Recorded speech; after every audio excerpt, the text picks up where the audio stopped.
So you're thinking about starting something new, maybe a business, maybe pushing your music out there.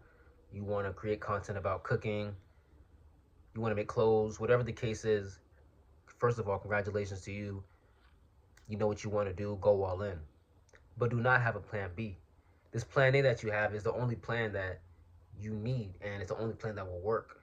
Don't convince yourself that, there should be a plan B, there should be an alternative. I should think about what happens if this doesn't work out. If I risk everything, what can I fall back on? You fall back on plan A. The reason why you don't want to have a plan B is because you become comfortable with quitting. If you quit enough times, if you quit once or twice, you tell yourself that it's okay to quit. Like, if you don't like what you do, if you're not seeing the result that you want as quickly as you want it, just quit. Just do something else. But what happens when something else is something that you don't really want to do? Because you didn't really want to do it in the first place. Otherwise, it would have been option A. It would have been the first plan. It would have been plan A.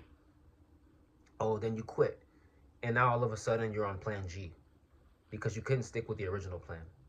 Because you didn't go all in. You didn't tell yourself it's this or nothing. I'm going all in. It's this or nothing. There's nothing else I want to do. There's nothing else that I really like to do other than this. And you have to become comfortable with the fact that you're probably not going to see the money that you want to see in the beginning. You're probably not going to have the exposure that you want to have in the beginning. You're not going to have the connections that you want to have in the beginning. You're going to struggle. You're going to mess up. Duh. Like, what do you expect this to be? It's not going to be perfect. It's not going to go easy for you. So just stick with the first plan. Stick with plan A. Don't go to plan B. You create a plan B. When you create a plan B, you're coming up with this idea and probability or a second reality of how things will look if plan A doesn't pan out. Now you're just splitting your attention.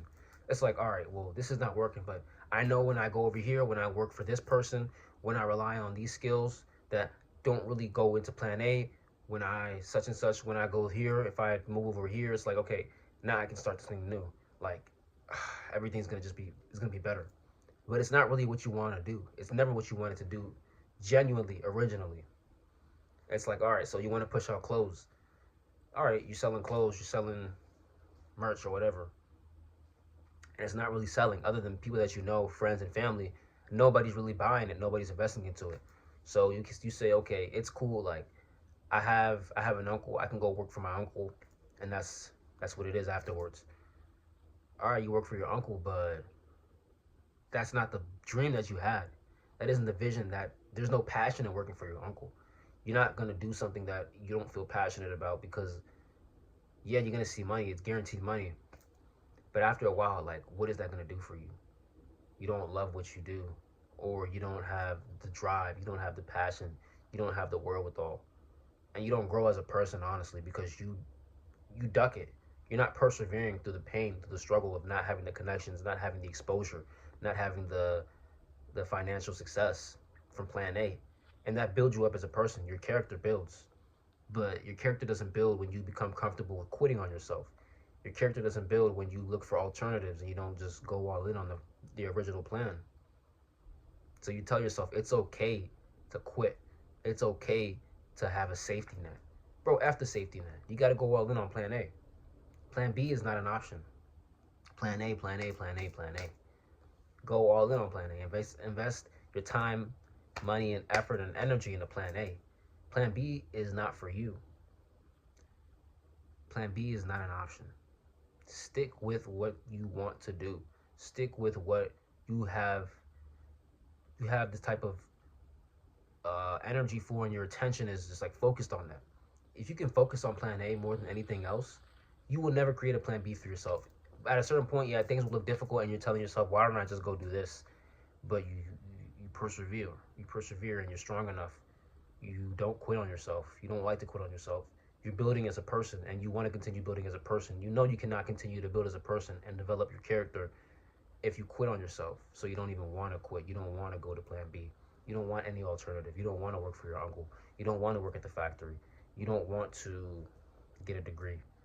You don't want to do the other shit because you know plan A is going to work out for you. So you stick to plan A. You go all in on plan A.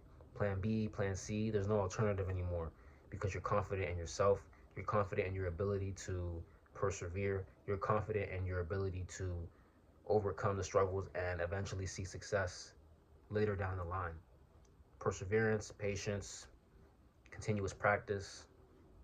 Plan A. Stick with plan A for me, please. You won't regret it. Don't give up on yourself. Do not quit. Failure is inevitable, but quitting is something that is a no go. Do not quit on yourself.